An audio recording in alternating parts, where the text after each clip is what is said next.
Welcome back, everyone. Hope you're all doing well as always. And today we have yet another special casino lodge that has been a great piece of history here in Nevada. It was located at Lake Tahoe and was on the state line, as we could say. Did you guess it yet? If you guessed the Cal-Neva Lodge, then you are correct. Famous for so many reasons, but we should talk about those reasons. So let's get into it.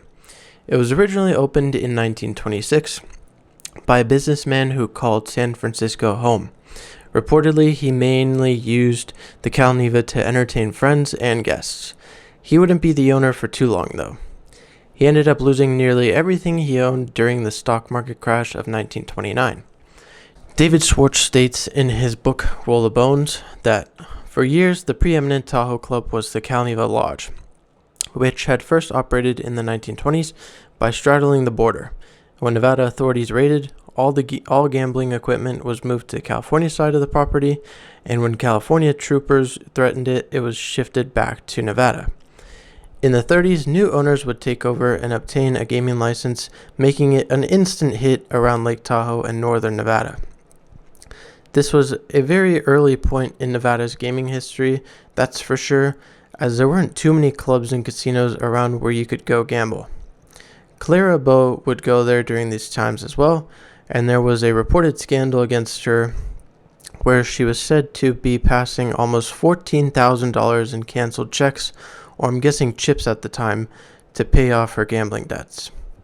She claimed to think her chips were 50-cent chips, and they were all each hundreds. The Cal-Neva was also a well-known place to drink alcohol during Prohibition, because there was a set of underground tunnels to smuggle the booze through. Unfortunately, the Cal-Neva would burn down in 1937, and with the work of around 100 workers, they were able to rebuild the lodge in just 40 days. Now that's some teamwork if I've ever heard of any. After being rebuilt, it was the largest operating casino in the country in 1937. A popular performing artist named Francis Gumm, also known as Judy Garland, would be discovered by an MGM agent at the time during one of her performances at the age of 11. The Cal-Neva would become a major hit with bigger gamblers and people associated with the mafia in the 40s and 50s. Part of this being that this was still times when the mafias and families ran the gambling scene in Nevada, and it wasn't out of the ordinary that they had some part in this. It was in Lake Tahoe, Reno, and Las Vegas as well. In the 50s, JFK would often visit there frequently, and his family was said to be pretty popular guests whenever they were there. The Rat Pack were also frequent visitors as they were doing shows in Vegas and Reno as well, traveling all over Nevada to all these famous casinos. In 1960, Frank Sinatra would purchase the Cal-Neva with Dean Martin, Hank Sinicola, and Paul D'Amato listed as co-owners. A part of the list of co-owners, Sam Giancana was said to be a part of it as well, or have some part in the Cal-Neva Lodge. Sam Giancana, who ran the Chicago outfit from 1957 to 1966, was one of the most famous mobsters and was known to be seen around Nevada casinos. Sinatra had plans of turning the Cal-Neva into a world-class resort and casino, which at the time would have been very possible in my eyes, especially in the position that he was in. He had a concert hall named the Celebrity Room built inside, as well as a helicopter pad so people could fly in and out easily.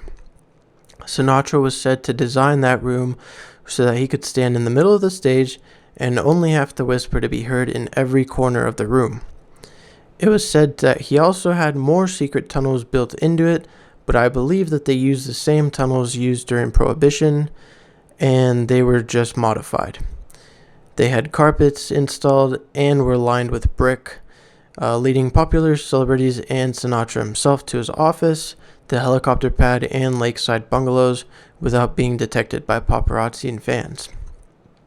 Of course, if Sinatra owned the place, it wouldn't be a surprise that he would perform there. Himself and the Rat Pack made themselves at home and entertained thousands of visitors who came there to have a good time.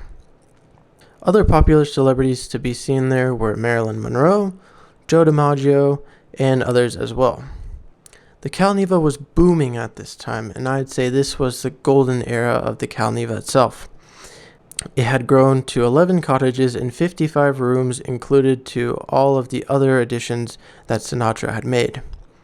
Entertainment was at its peak, and celebrities were everywhere. It'd be incredible to go back in time to see this in person. Sinatra would have the license for about another 3 to 4 years or so until the FBI and Nevada Gaming Control Board would come after him. They had information that Giancana was staying there, which was most likely true even though all of Sinatra's friends told him to keep him away from the property. He'd lose his gaming license in 1963, but still was said to be an owner until 1968, when he would later sell off his part of the Cal-Neva. There was also a major piece of Cal-Neva history, being that it was the last place Marilyn Monroe was that weekend before she passed away in her home in Los Angeles in 1962. Many different stories, but we could possibly make a different video about that in the future. In the 70s, the Cal-Neva was owned by many different people, and even in the hands of Kirk Kerkorian.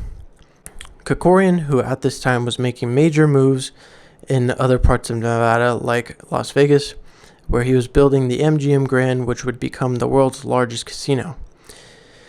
He started out in Vegas by buying the Flamingo in 1967, and then made way into building casinos like the International and MGM Grand, plus more. During the 70s, the Cal-Neva would jump around from different owners, but would never make its way back to being the star that it used to be. At one point, Howard Hughes almost bought it as well. It would later foreclose in 1976 and would go through some tough times, closing once again in 1980 and reopening in 1986 to finally close in 2013. The Cal-Neva currently stands as just a building that isn't open but is set to reopen after getting bought by Larry Ellison for $35.8 million in 2018. He'd like to restore it to its former glory during the golden era and allow guests to stay in rooms that were once stayed in by mobsters, Sinatra, and Monroe. That was the amazing history of the Cal-Neva that was located in Lake Tahoe. I hope you guys all enjoyed the video. If you did, please let me know down in the comments. And if you have any other history that I might have missed out on, or some interesting facts that other people might want to learn about, please put those down in the comments as well. We could kind of share and learn about the Cal-Neva and other like Lake Tahoe and Nevada casinos together. So that was it. I hope you guys enjoyed. It's been Oscar, and I'll see you guys in the next one. Peace.